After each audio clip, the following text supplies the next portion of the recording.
In this video, we are going to derive the formulas for derivative of inverse trig functions. Before we get started looking at the formulas, we are going to first do a little bit of review of inverse trig functions.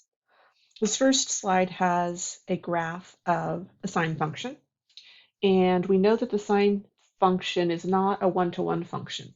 It does not pass the horizontal line test, meaning that if we draw a horizontal line, it's intersecting the graph in multiple locations. The reason this is problematic is because when we try to take an inverse, we're going to swap the x and the y values. And so if we took this function and reflected it as it in its current state, it would not pass the vertical line test, and so the inverse would not be a function on its own. So what we do is we restrict the domain to just be a small portion of the graph. You can see down in this second picture where we've taken the parts of the graph just between these 2 points. And then this is what we use to reflect to get the picture on the next slide of the inverse sine function. One thing I want you to notice is that this graph here is a modified or smaller piece of sine of x. And on our x-axis, we've got the pi markings, and then this point here is 1, and this point down here is -1. When we reflect, the pi markings are now on the y-axis, and then the x and y, the x values are going between -1 and +1. So this is our graph of inverse sine. Again, the domain is between -1 and +1, and the range is between -pi/2 and +pi/2. And we need to use those ideas as we develop the derivative of inverse sine.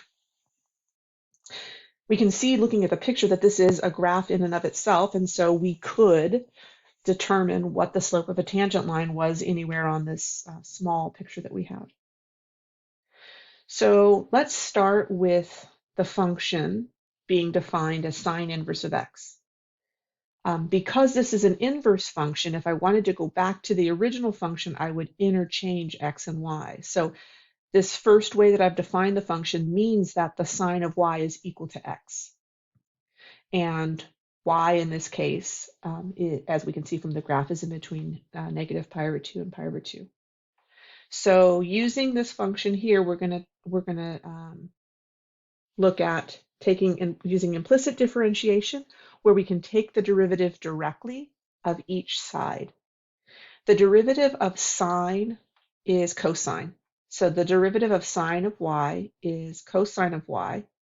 And since we're taking the derivative with respect to x, we tack on that dy dx. The derivative of x is 1. So this first line that I have here is just the derivative. This is the derivative. And this is the function that we're taking the derivative of. Dividing both sides by cosine of y, I get to that next line here. And we're going to use the first Pythagorean identity now.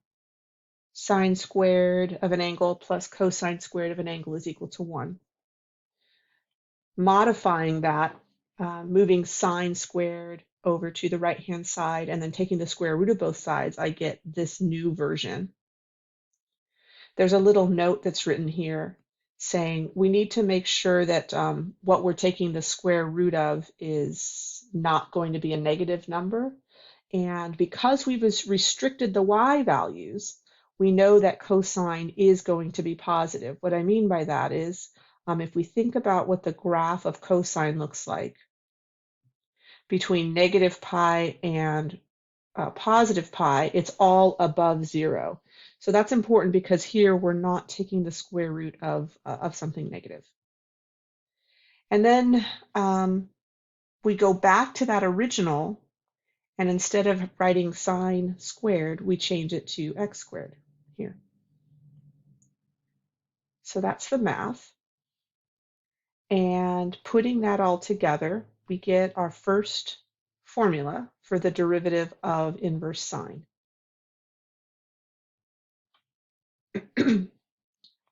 The next function is cosine, inverse cosine, which similarly we've restricted the domain so that when we rotate or reflect that function across the line y equals x, we still end up with something that's a function.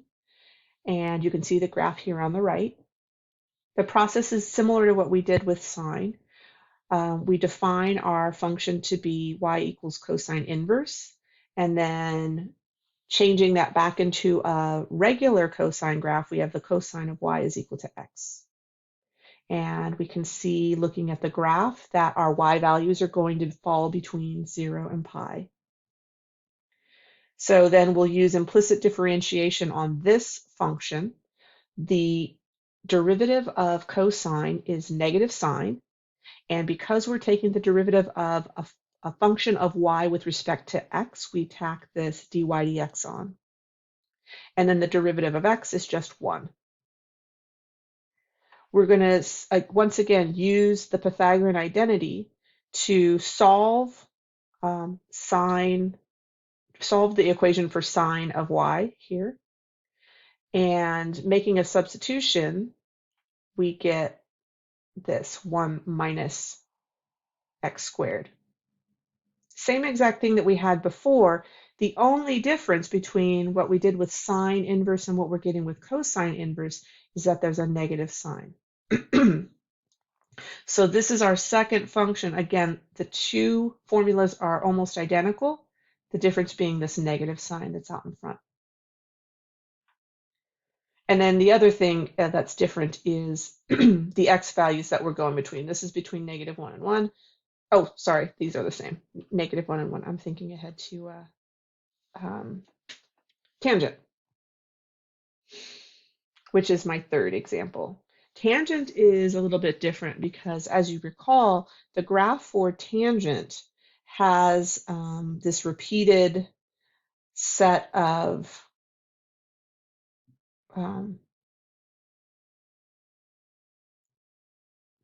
curves, if you will, with asymptotes. And so what we do is we just take this one here that straddles the y-axis, and when we rotate it, it's going to go on in its domain from -infinity to +infinity in both directions. But the asymptote that was sitting here in this graph at -π/2 and π/2, those are showing up as asymptotes now along crossing the y-axis. We can follow the same process for finding the derivative. We start by defining the function to be tangent inverse, and then switching where x and y are, tangent y is equal to x. Our y values are going in between positive. This is a typo here. This should be strictly less than, right? We don't have equality because of the asymptotes. Just make a note that that should be strictly less than. We use the second function to differentiate each side. The derivative of tangent of y is secant squared. And because we're taking the derivative of y with respect to x, we tack on the dy dx. The derivative of x is equal to 1. Solving for dy dx, divide both sides by secant squared. And then we're going to use, this is one of the Pythagorean identities that comes from the sine squared, cosine squared that we saw a minute ago. So instead of writing secant squared, we're going to write 1 plus tangent squared. And then substituting back from that original, we get 1 plus x squared. So down below here, we get our third formula. There are other formulas for the other three trig identities, but the ones that we're going to focus on for our class are going to be sine, cosine, and tangent. They come up the most frequently. So here's just a recap of the three identities or derivatives, and then we will, I'll do three example problems using each one of them. So let's do one with tangent first. So I'll leave the formula up here so we can see that. So if I want to take the derivative, the item that I'm taking the derivative here is x squared. Because I have something that's more complex, that's where that idea of the chain rule comes in. And so I'm going to have to tack on the derivative of what's on the inside, which in this case is the x squared. So looking at this formula that I have here, I'm going to write 1 over 1 plus, I'm going to take x squared, which is what I'm taking the tangent inverse of, and then square that. And then I have to multiply by the derivative of the inside function, the x squared, the derivative of x squared. That's the chain rule part. The derivative of x squared is 2x. When I take x squared and square it, I'll get x to the fourth.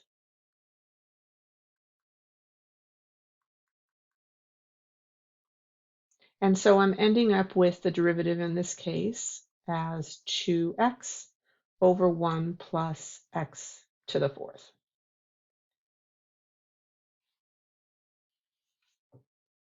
Let's look at the second one for cosine.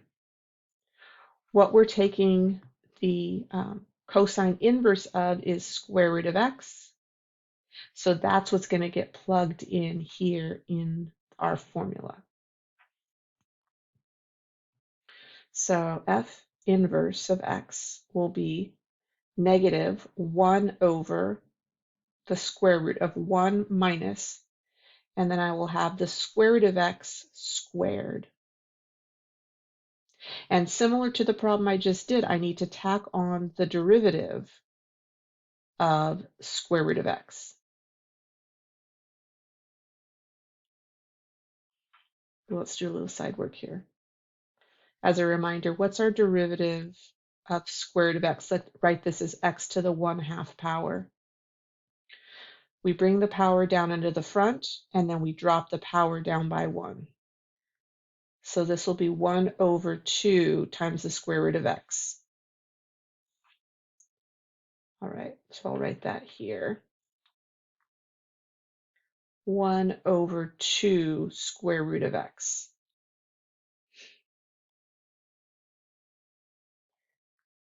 And then this is still, when I take the square root of x and square it, that's going to give me just x, right? The square root and the square are going to cancel each other out. So we've got a negative 1, 1 minus x, and this is in the square root. So then putting this together,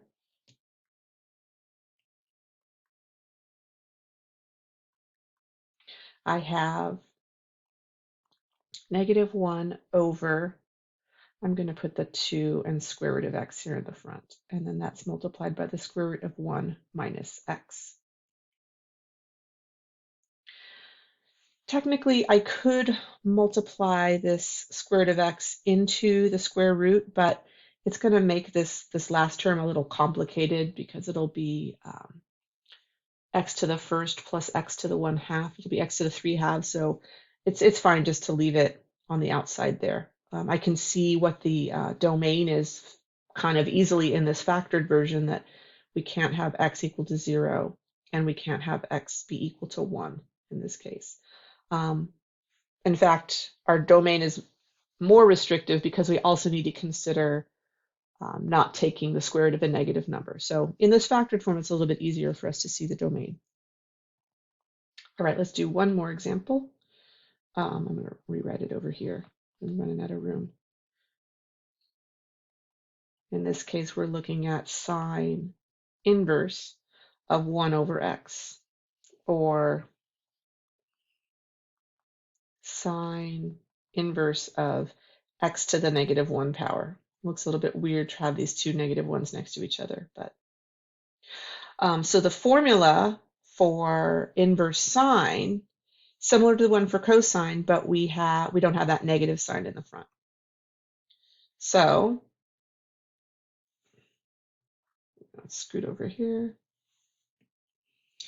F prime of x will be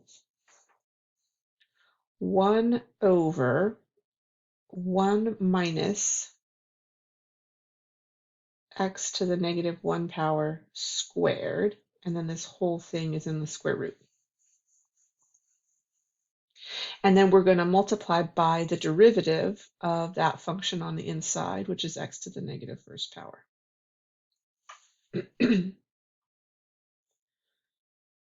When I have an exponent raised to an exponent, I multiply the two of them together. So this becomes 1 minus x to the negative 2 power. Right. The derivative here of x to the negative first power, get rid of this highlight here, oops, is going to be bring the power down, negative 1, and then drop the power down by 1 to a negative 2. Okay, let's kind of simplify this. 1 minus 1 over x squared, it's all under the square root, and this is a negative 1 over x squared. All right, to combine these two denominators together, what I'm going to do is, I wanted to combine these denominators because I can see that maybe these x squareds will be able to cancel each other in some way. But I need this item to be underneath a square root. So what I'm going to do is I'm going to rewrite x squared as the square root of x to the 4th power. Just kind of a little trick there. So let's do that.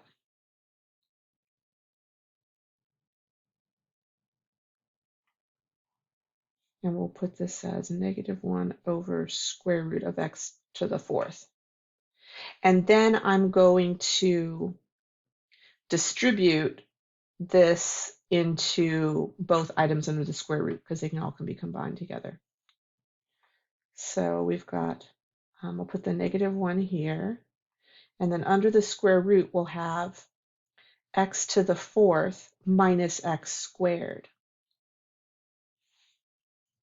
Well, that's kind of cool because I can factor out an x squared.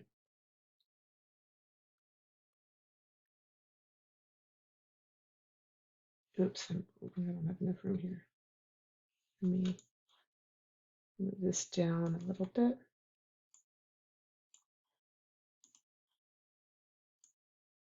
There we go. Now, the square root of x squared is just x, but what happened back here is that I squared something artificially. And so when you do that, sometimes you automatically make everything positive. What I mean by that is if I took negative 5 and I squared it and then put a square root over it, I would just get 5 back because I would be taking the square root of 25, which is 5. And so sometimes when you do this trick of squaring something and taking the square root, you end up artificially getting positive numbers, and there might have been negative numbers that you're losing. So when we bring a square root out to the front like this, a square root of x, we're going to put it in an absolute value. I'm going to write it as the absolute value of x, just in case it was possibly a negative number. And then we'll leave this x squared minus 1 down in the denominator. So this is the derivative of the original function that we had was sine inverse. Let me zoom out a little bit. Sine inverse of 1 over x. All right, we will do a bunch more problems like this in class, and I look forward to seeing you. Have a great day.